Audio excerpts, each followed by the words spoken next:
What's going on, people? It's the Bear here once again.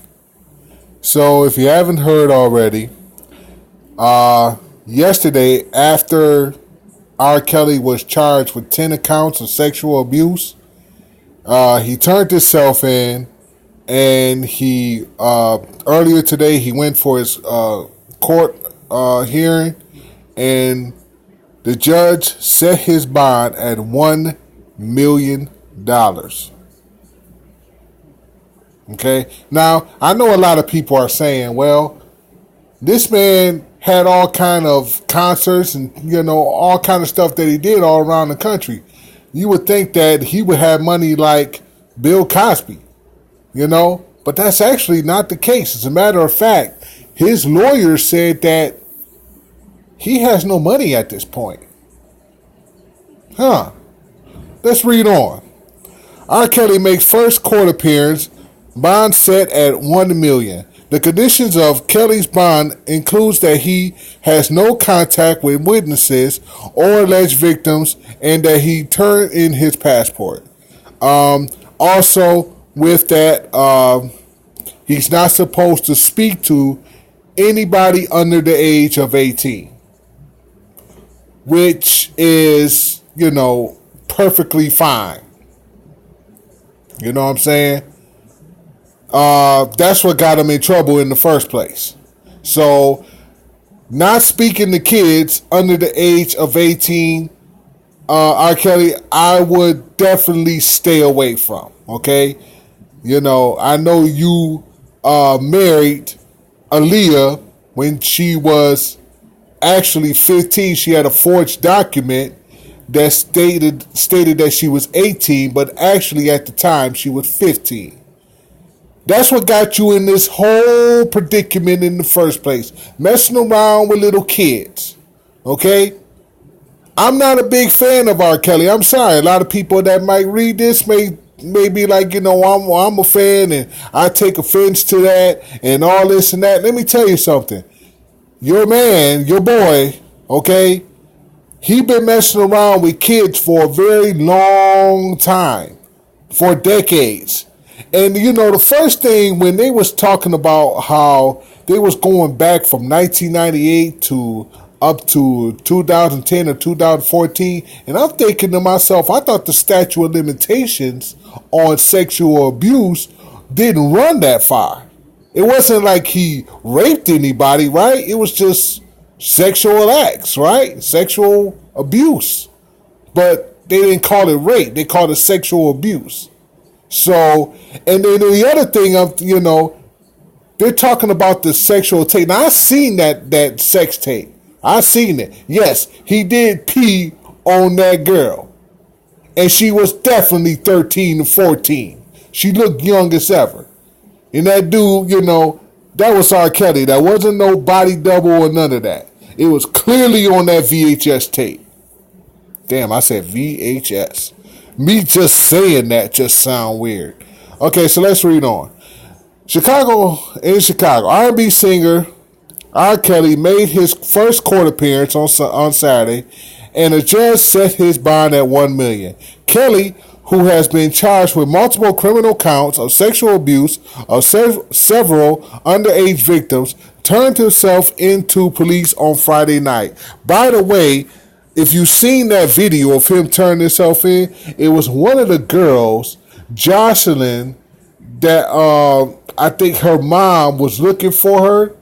That was the mom that had the white shirt and that she was looking for, and Jocelyn was staying in some kind of hotel or something, and they haven't seen each other in like 2 years, something like that. Well, I guess she came back to Kelly. I guess. You understand if I'm saying if you looked at Surviving R. Kelly, which, let's say it like this, if you could take Surviving R. Kelly as it is, you could take it as an exaggeration or you could take it for the truth. But you got to take it for a little bit of grain of salt. And it was some exaggeration, but most of it, I believe, is the truth. Okay, the conditions of Kelly's bond includes that he has no contact witness or the victim, yada, yada, yada. Okay, He is also not allowed to have contact with anyone age 18 or younger. Kelly, 52, faces 10 counts of aggravated criminal sexual abuse, according to the Cook County State's Attorney Office in Chicago. A grand jury indicted listed 4 victims, at least 3 of whom were younger than the 17 at the time of the alleged abuse between May 1998 and January 2010. Like I said, I thought, I didn't think that the statute of limitations would go back that far. That's more than 2 decades. That's more than well, I'm sorry, that's more than 2 decades. 1990, going back way like to get. I didn't understand that, but somebody in the comments let me know about that if you know about the law and stuff like that. Okay. During the press conference after the bail hearing, Cook County State's Attorney Kimberly M. Fox described Kelly's alleged sexual assaults. One alleged victim met Kelly at her 16th birthday party, Fox said. Another victim's alleged encounter with Kelly was recorded, Fox said, adding that her office was in the possession of the tape, which is the sex tape when Kelly was peeing on. But he made a lot of sex tapes. Let's just get that out there too. In which Kelly alleged engages in sex acts with a girl who repeatedly states she is 14 years old, even though she did look younger than that, though. Let's see. You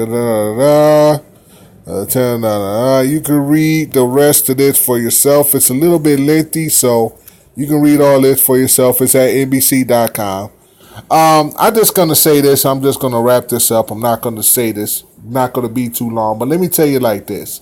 Okay, after watching the Surviving R. Kelly thing, then all of a sudden, you got, now I'm not taking up for Kelly. Now, don't get me wrong, I'm not taking up for this man, but I have to say this.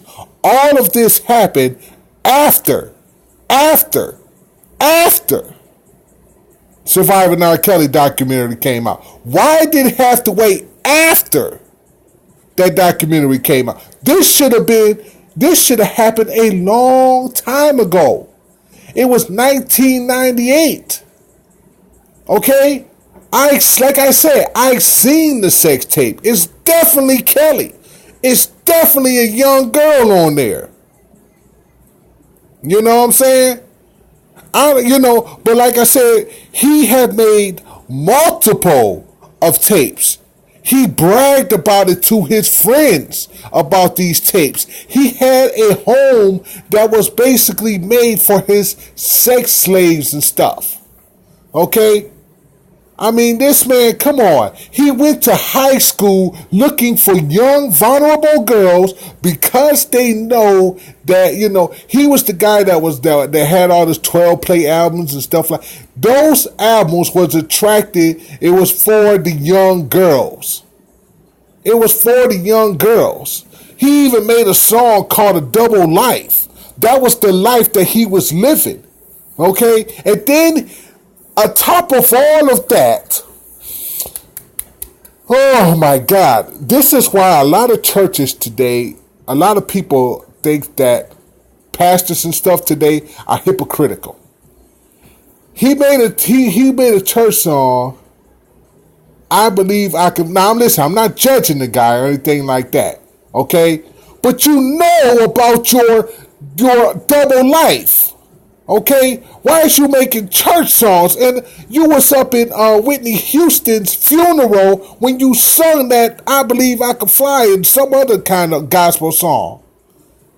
That's not something to be, but what can I say? I can't say much about that because I'm going to have a whole bunch of people on my case, so I don't want to say much about that. But you know what? Let me tell you something. When you had the celebrity status as R. Kelly did, okay, there was a lot of things that you can get away with back then. Just like how Bill Cosby, America's Dad, when everybody was watching the Cosby Show, okay, he had the fame that he could do things on the side and get away with it, in which he did for a long time. Okay, how long was the Cosby Show on? But like in the early 80s, He was doing that for a long time, drugging people and raping them. Okay? And then R. Kelly, the status that he had. This man thought he was untouchable. He didn't think none of this would happen, him showing up to court and stuff that, no. He had money. He had fame. And a lot of times, when you change from having nothing to being one of the most famous singers in the world with all this money and tours and stuff like that, you start to change.